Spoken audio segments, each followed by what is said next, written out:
कोटि कोटि नमन। श्री योग वशिष्ठ के उपशम प्रकरण में हमारा चल रहा है कि राम जी ने वशिष्ठ जी से ये क्वेश्चन किया था कि इस मन से कैसे उपशम हुआ जाए।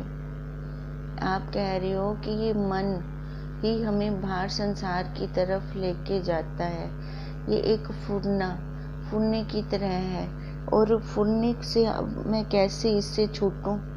ये मन जो संकल्प विकल्प करता है, इससे मैं कैसे इसको पार करूं। तो वशिष्ठ जी सबसे पहले कह रहे थे वैराग्य का होना बहुत जरूरी है। वैराग्य के साथ साथ फिर विचार भी हो और अपना अभ्यास भी हो, तभी इस फुरने से हम पार हो सकते हैं। फिर वशिष्ठ जी राम जी को दो क्रम बता रहे थे।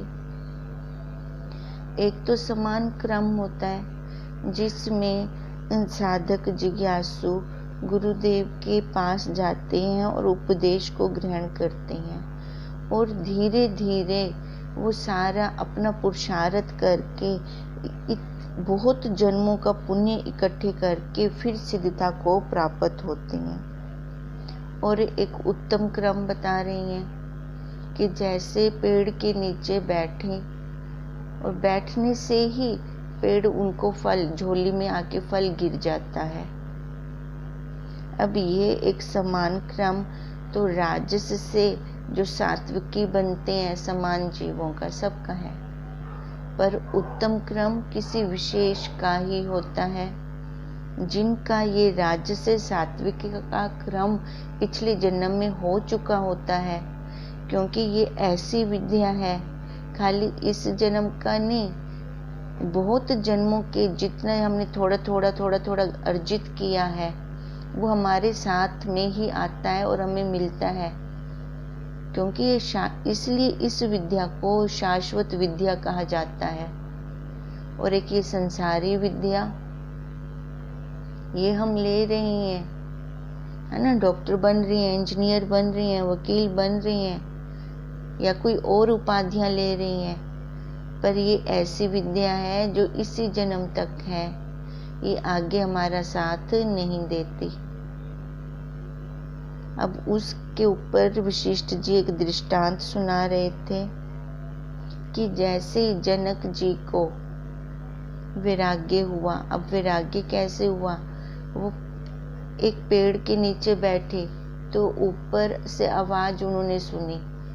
वहां पे 7 सिद्ध बैठे हुए थे और वो अदृश्य रूप से थे और आपस में वो वार्तालाप कर रहे थे। कोई बुद्धि को विशेष बता रहा था तो कोई मन को विशेष बता रहा था। कोई उस साक्षी जो ये त्रिपुटी रूप दृष्टा दर्शन दृश्य इनको जो बता रहा है, कोई उसको विशेष बता रहा था। लास्ट में 7वें सिद्ध ने बताया कि अगर हम इन सब से बचना चाहते हैं तो सबसे पहले वैराग्य का होना बहुत जरूरी है। जब तक वैराग्य नहीं आता, इच्छाओं से विषयों से आसक्ति नहीं हटती, तब तक ये सारा हमें संसार दुख देता रहता है।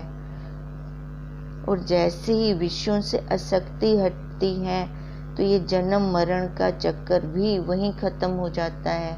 और जहाँ जन्म मरण का चक्कर खत्म होता है वहाँ पे दुख ही खत्म। क्योंकि ये शरीर जन्म मरण का चक्कर खत्म हुआ तो कोई शरीर नहीं लेना पड़ेगा आगे।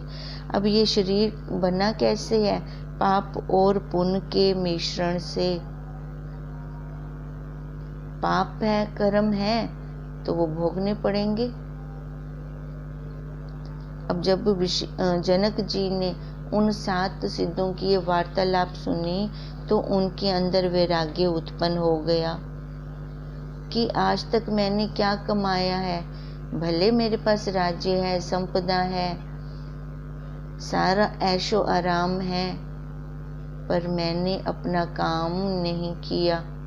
खाली उन 7 सिद्धों की वार्तालाप सुनते ही जनक जी के अंदर वो वैराग्य आ गया और अपने आप को धिक्कार देने लगे कि मैं अधम चेतन हूँ। मैं तो खाली जीने में आस्था कर रहा था, और ये जीने में आस्था तो पशु भी कर रहे हैं, तो ये तो फिर मनुष्य जन्म का क्या मैंने लाभ लिया। अगर मैंने अपना स्वरूप को ना जाना, इस जगत में सत्य पदार्थ तो कोई भी नहीं है, सब नाशवान है। ये अब मैं कैसे देखूं? अगर मैं बारंबार विचार करूंगा तब देखता हूँ दुख की अवस्था देखो पहाड़ के समान लगती है, और सुख का तो पता ही नहीं चलता कैसे निकल जाता है, और दुख वो बार बार आता रहता है। मैं बारंबार विचार कर देखता हूँ, इससे मैंने जाना कि इस जगत में सत्य पदार्थ कोई भी नहीं है, सब नाश रूप है। ऐसा कौन पदार्थ है कि जिसमें आस्था बांधे? अब कैसे ये जनक जी का विचार चला, कैसे उनको वैराग्य आ गया? वो चंचल मन जो उनको इधर से उधर घुमा रहा था, वो कैसे? अब देखो ये जनक जी की ना पिछले वाली कमाई थी, पीछे वाली कमाई कहीं जाती नहीं है, जो उन्होंने अपने स्वरूप को पाने के लिए की थी। पीछे का जो पुरुषार्थ किया था पिछले जन्म का, वो उनको स्वतः आप प्राप्त हुआ, खाली सिद्धों की वार्तालाप से ही। संसार से वैराग्य आ गया उसी काल में ही। ये विद्या ऐसी है कि इसका फल साथ के साथ प्रत्यक्ष है, उधारा फल नहीं है। तभी उनके अंदर ये विचार चल रहा है, ऐसा कौन पदार्थ है जिसमें आस्था बांधें, क्योंकि वो राजा हैं, उनके पास तो सभी ऐशो आराम, धन दौलत सारा कुछ है। पर फिर उनके अंदर ये वैराग्य आया, जो अब बड़े बड़े रूप हैं, ऐसा कौन पदार्थ है जो अब बड़े ऐश्वर्यवान विराजते हैं, सो कुछ दिन पीछे नीचे गिर पड़ेंगे, क्योंकि बदल रहा है, बदल रहा है, बदल रहा है। ये संसार के पदार्थ सारे बदल रही हैं, वो तो बदल रही हैं। इस मन को देखो, बुद्धि को देखो, ये भी बदलने वाली है, एक रस रहने वाली नहीं है। मन के अंदर कैसे संकल्प विकल्प आ रहे हैं, कैसा संकल्प आता है? पहले मन जिसको सही कह रहा है, बुद्धि जिसको सही कह रही थी, अब के काल में देखो, अब क्या लगता है? छोड़ने में फायदा है। अगर पकड़ रखते हैं तो वहां पर अपना ही लॉस है। हे चित्त, बड़ा खेद है, तूने किस बड़ाई में आस्था बांधी, और मैं किस में बंधा हुआ कलंकित हुआ हूँ। अपने ऊपर फिर गलानी आने शुरू हो जाती है। ऊंचे पद में स्थिर होके भी मैं अधः को गिरा हूँ। ये अनमोल जन्म है मनुष्य शरीर, इसी जन्म से ही हम छूट सकते हैं। पर छूटेंगे कब? या तो पिछले जन्म की कमाई हो, या इस जन्म में तत्वज्ञ गुरुदेव के सानिध्य में हम हों, उनकी देख रेख में हो, उनकी निगरानी में हो, और अपनी कृपा चाहिए अपने ऊपर। और काम तो हम सारे करवा सकते हैं पैसे देकर, पर ये वाला काम हम नहीं करवा सकते। बड़ा कष्ट है कि मैं आत्मा और नाश को प्राप्त होता हूँ। देखो कितना बड़ा कष्ट है। मैं वो साक्षी, मैं वो सतचित आनंद, मैं वो आत्मा, और किसको देख रहा हूँ, किसको पकड़ रहा हूँ? इस संसार को। किस कारण अकस्मात मुझको मोह आया है, और मेरी बुद्धि को इसने उपहित कर किया है।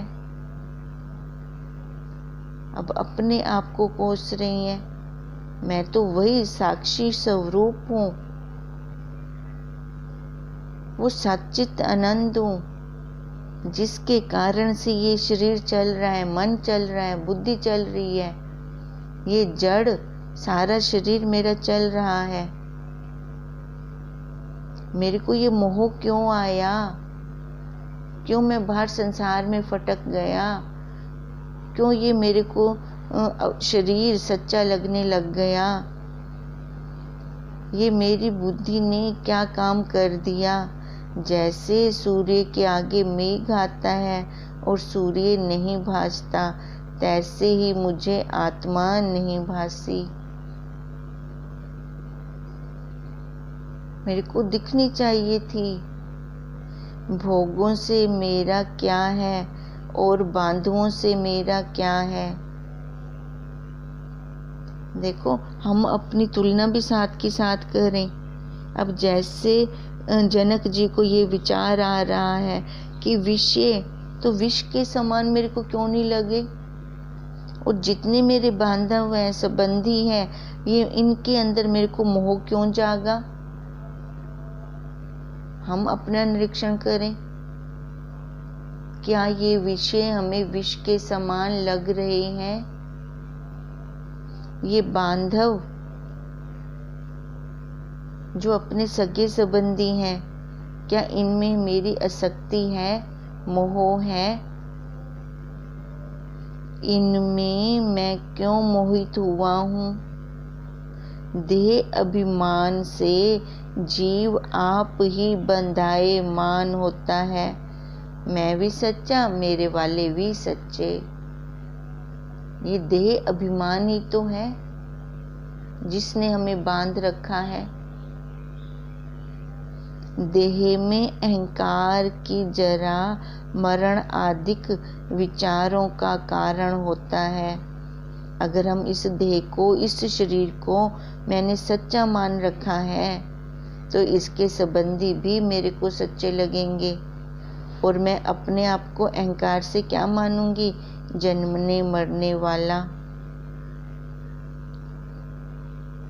पर विचार जब हम करते हैं तो ये अहंकार जाता है। विचार के बिना हम अपने स्वरूप को पा ही नहीं सकते। कर्म से तो हम पा ही नहीं सकते। रावण को देखो, कितना विद्वान था, ज्ञानी था, पर विचार नहीं किया ना, क्योंकि उसका कोई गुरु ही नहीं था। तो उसकी स्थिति कैसी थी? 9 सिर दे दिए, 10वां अहंकार वाला सिर नहीं दिया उसने। जब ये अहंकार वाला सिर हम कटवाते हैं, या अपने आप से काटें, या इतनी हमारी कमाई हो, अब जैसे राजा जनक की कमाई है, अब कैसे उनके वैराग्य आ रहा है? ये अहंकार के कारण ही तो हमने पक्का बना दिया इस देह को। पर देखें, विचार करें तो वो कहाँ है वो देह जो बचपन में थी, जवानी में थी, बुढ़ापे में है? कहाँ पे है वो देह? वो तो है ही नहीं। कहाँ जा रही है? कहाँ गिरी, घिसी, हमें दिखी, या कोई बटन ऑफ ऑन हमने किया? कैसे बदल रही है? पर ये जब हम विचार करते हैं फिर जाके दिखता है हमें। नहीं तो अहंकार इतना होता है। अहंकार, आकार के अंदर अहंकार। ये आकार को जब सच्चा माना तो वो रावण हो गया, 10वां सिर ना दिया। देह में अहंकार की जरा मरण आदिक विचारों का कारण होता है। इससे इनसे मेरा क्या प्रयोजन? ये देह अपना काम कर रही है, करने दो। मेरा कहना तो इसने वैसे भी नहीं मानना। मानती है ये देह कहना अपना? एक बार मनवा के देखो इस देह से। इसको बोलो कि तूने अब बुजुर्ग बुढ़ा नहीं होना, रुक जाएगी? क्यों प्रकृति में हस्तक्षेप करना? इसने अपना काम करना है, करने दो, देखने वाले बन जाएं। तभी स्वामी जी की बात बार बार याद आती है, देवता देखा करो, भोगा मत करो। जब हम देखने वाले बन जाते हैं तो अपने से वो अलग हो जाता है। नहीं तो हम दृश्य में लय हो जाते थे। हूं मैं दृष्टा, और हम बन क्या गए? दृश्य। दृश्य में मिलके ही तो रोना आता है, हंसना आता है।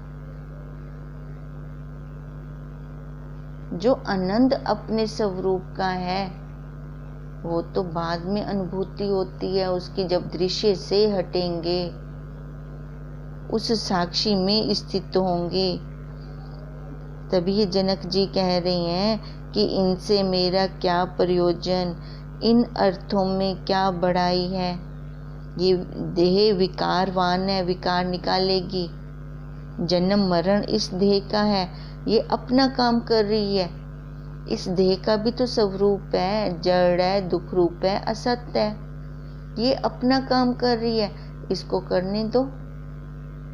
और मैं साक्षी, सतचित आनंद,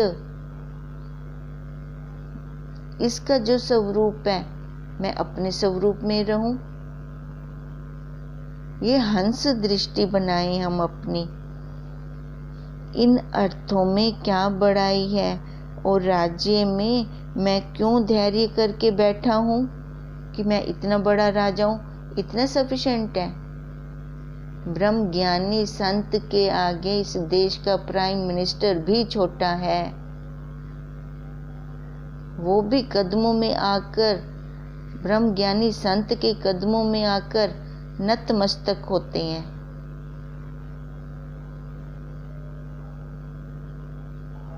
अब कौन सी उपाधि बड़ी रही? उनकी तो एक सीमा है कि यहाँ तक ये मेरा है, मैं इस देश का प्रधानमंत्री हूँ। पर ब्रह्म ज्ञानी संत की तो कोई सीमा ही नहीं है। वो तो अनंत अनंत अनंत विभु व्यापक, क्योंकि वही तो परमात्मा है, वही ईश्वर है। किसने परमात्मा को देखा, किसने ईश्वर को देखा, किसने ब्रह्म को देखा? तभी हम कहते हैं गुरु ब्रह्मा गुरु विष्णु गुरु देवो महेश्वरा। वो साक्षात ब्रह्म है, चलते फिरते ब्रह्म है। पर हमें वो दिखे। देखो, जो शिष्य अपने गुरु के अंदर सभी भगवानों के दर्शन करता है, उसका ही कल्याण होता है। क्योंकि आज तक हमने बाहर से कोई नहीं देखा, हमने तो आकार में मूर्ति बनी हुई देखी है। पर जब अपने गुरुदेव को देखा तो वो तो सारा हमें अपने गुरुदेव के अंदर मिले।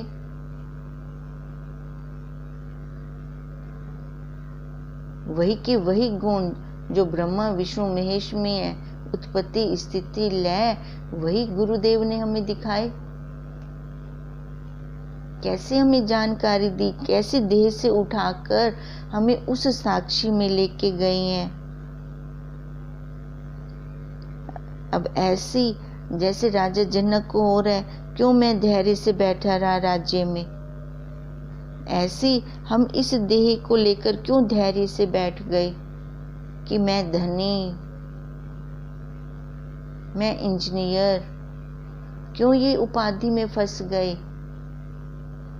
ये सब पदार्थ शोभ के कारण हैं और ये ज्यों के त्यों ही रहते हैं। इनमें ना मुझको ममता है, ना संग है, ये सर्व असत्य रूप है।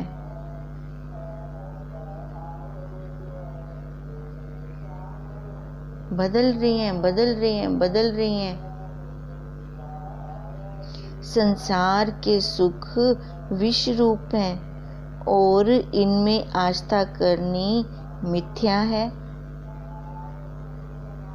देखो, विष जिस बर्तन में होता है ना, उस बर्तन को खराब नहीं करता, पर ये विष जिस अंतःकरण रूपी बर्तन में होते हैं, उस जीव को पशु के समान बना देते हैं, उस बर्तन को भी खराब कर देते हैं। विष से भी ज्यादा खतरनाक है ये विष। कभी हमने विचार किया, जो बड़े बड़े ऐश्वर्यवान और बड़े पराक्रमी गुणवान हुए हैं, वे सब परिवार संयुक्त मर गए। कितने बलशाली हो गए, कितने राजा हो गए, कहाँ गए वो? सारे गए, उनकी स्टोरियां बन गई। इससे ज्यादा तो कुछ भी ना हुआ। अब कैसे बच्चे इतिहास पढ़ते हुए रोते हैं, उनको तो कोई याद भी नहीं करना चाहता। पर मीरा के गाने आज भी बच्चों के मुख पे हैं। जो वो भजन कृष्ण जी देखो आज भी गाए जाते हैं, उनके लिए रोना नहीं पड़ता, उनकी विरह के आंसू जरूर आते हैं।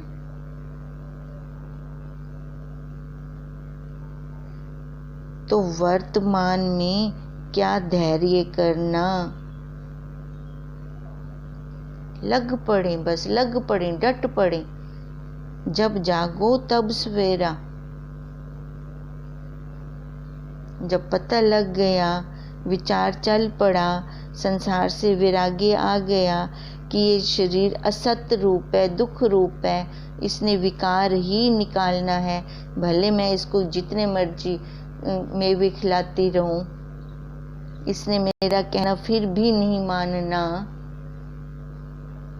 तो फिर लग क्यों न पड़े अपने स्वरूप की तरफ।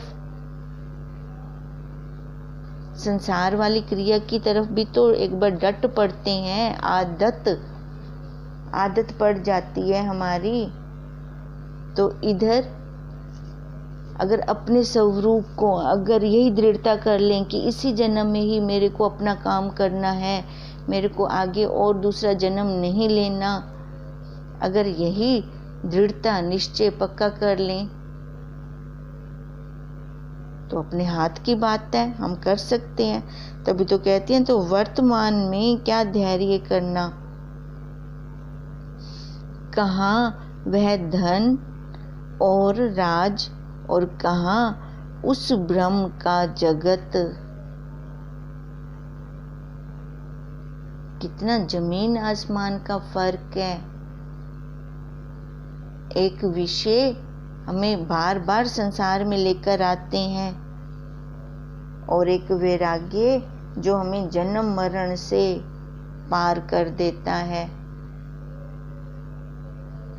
कई पुरुषों की पंक्ति बीत गई है, हमको उनसे क्या विश्वास। कितने राजा महाराजा आए और चले गए, उन्होंने कितना मैं मेरा मेरा किया, पर कुछ भी उनके साथ गया। कभी हमने ऐसा विचार किया, आए खाली हाथ गए भी खाली हाथ। अब ये बुद्धि में दृढ़ता आ जाए कि ये मैं मेरा क्या करना, कहाँ तक इस माया के पीछे भागेंगे। ये पकड़ में तो आने वाली वैसे भी नहीं है। छोड़ दो इस माया को। जब इस माया को छोड़ते हैं तब जाके काम बनता है। नहीं तो ये माया तो हमें घुमा डालती है अच्छी तरह से, टिकने ही नहीं देती कहीं पर। जो दुनिया वल भजदा है, दुनिया उसदी परवाह नहीं करदी। जेड़ा उस तो मुंह मोड़े, ए उसदा दामन फड़दी। देखो, जो माया की तरफ चलता है, माया को पकड़ता है, संसार को पकड़ता है, तो ये संसार भी उसकी परवाह नहीं करता, क्योंकि ये खुद पकड़ने जा रहा है। जो उस संसार को छोड़ दे, उससे मुंह मोड़ ले माया से, फिर ये माया उसके पीछे पीछे आती है। अब ऐसी जनक जी भी कह रही हैं कि कई पुरुष हो गए, चले गए, राजा महाराजाएं हो गए, तो उन्होंने क्या किया? देवताओं के नायक अनेक इंद्र भी नष्ट हो गए। तो मनुष्य की तो बात ही अलग है। जैसे जल में बुदबुदे उपजकर नष्ट हो जाते हैं, तो मैं क्या इस संसार में आस्था बांधकर जीऊंगा? कितना अच्छा विचार चल रहा है राजा जनक का। खाली 7 सिद्धों की बात सुनी उन्होंने, वो भी अदृश्य रूप से ऊपर वार्तालाप कर रहे थे।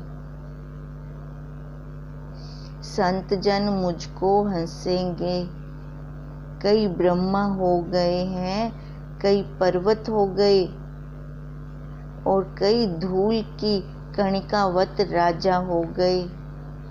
तो मुझको इस जीने में क्या धैर्य है? ब्रह्मा जी जैसे ब्रह्मा जी भी तो कितने हो गए हैं। संत जन, कैसे उनको विचार चल रहा है कि संत जन मेरे ऊपर हंसेंगे कि मनुष्य शरीर लेकर भी तूने अपना काम नहीं किया, पशुवत जीवन जिया। कितने राजा कहाँ चले गए, किस धूलि के कण की तरह हो गए। तो ऐसे जीने का क्या फायदा है? राजा होकर भी मेरा कौन सा कल्याण हो जाएगा? संसार रूपी रात्रि में देह रूपी शून्य दृष्टि स्वप्न है। एक पानी की बूंद की बुदबुदे की तरह है जो ये शरीर लेके हम बैठे हैं। उस भरम रूप में जो मैंने आस्था बांधी है कि मैं इतना बड़ा राजा हूँ, मेरे आगे इतनी प्रजा है, सेना है, सारा धन ऐश्वर्य बल सारा मेरे पास है। कहते ये भ्रम है, ये सारा नश्वर है, कुछ भी टिकने वाला नहीं है, शाश्वत नहीं है। शाश्वत है तो अपना स्वरूप है, अपना साक्षी है, जो ना कहीं आता है ना जाता है। जैसे घड़े का आकाश,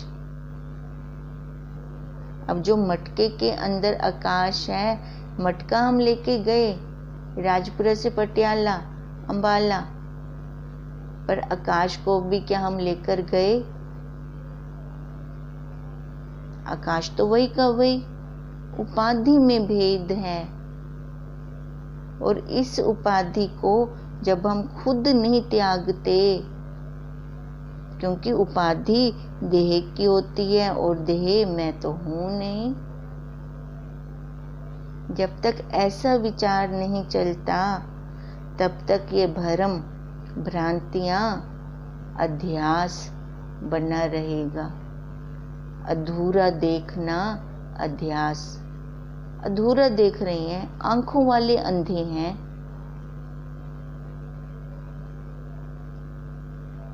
यहाँ से अगर विचार से उठेंगे तब इन भ्रांतियों का छेदन कर पाएंगे।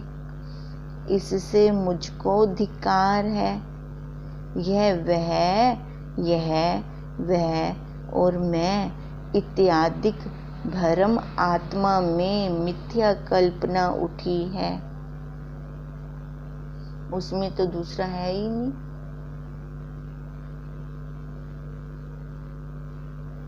एको अहम बहुसयम, वो एक है, एक से बहुत है बने हैं। केवलम, वो एक शब्द भी उसके लिए खाली अब बोलने के लिए आ रहा है, कैसे उसको शब्दों में लाया जाए। नहीं तो वहां पे मौन है, वाणी चुप है एकदम।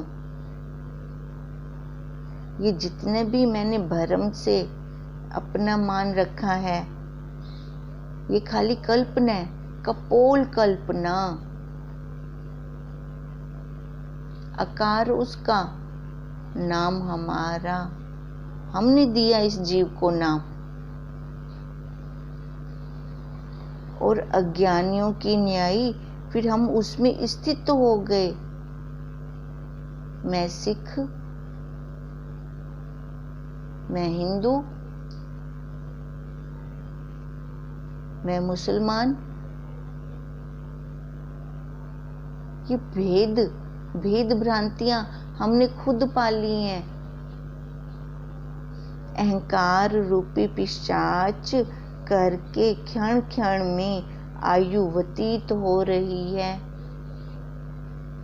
उस काल के कुछ अंश में ये शरीर है, ये देह है, तो हम अपना काम क्यों ना बना लें। ये मनुष्य शरीर मेरे को जिस लिए मिला है, मैं अपना काम क्यों ना करूं। देखते हुए भी ये नहीं दिखती, रेत की तरह हाथों से फिसल रही है। ये कैसे निकलती जा रही है, इसको कोई भी पकड़ के दिखाए। अगर ये हाथ में आती होती तो कोई भी बुजुर्ग नहीं होना चाहता। बचपन से जवानी में तो सारे आ जाते, अब सारे चाहते ही यही है कि मैं जवान रहूं, तो उसके लिए देखो कितना पुरुषार्थ, फेशियल ब्लीचिंग, पता नहीं क्या क्या सारा कुछ होता रहता है।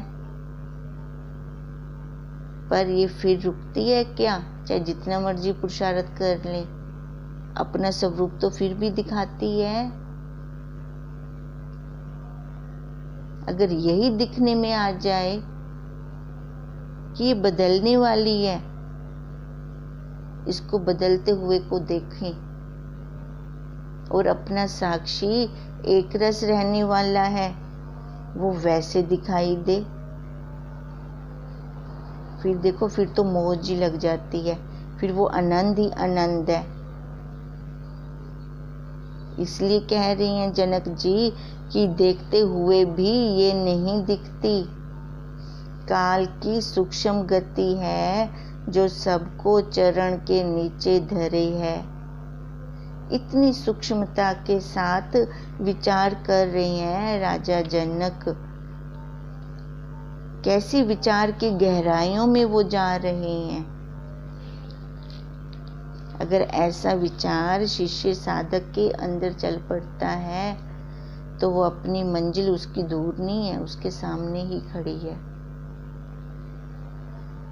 हरि ओम तत्सत, हरि ओम तत्सत, हरि ओम तत्सत।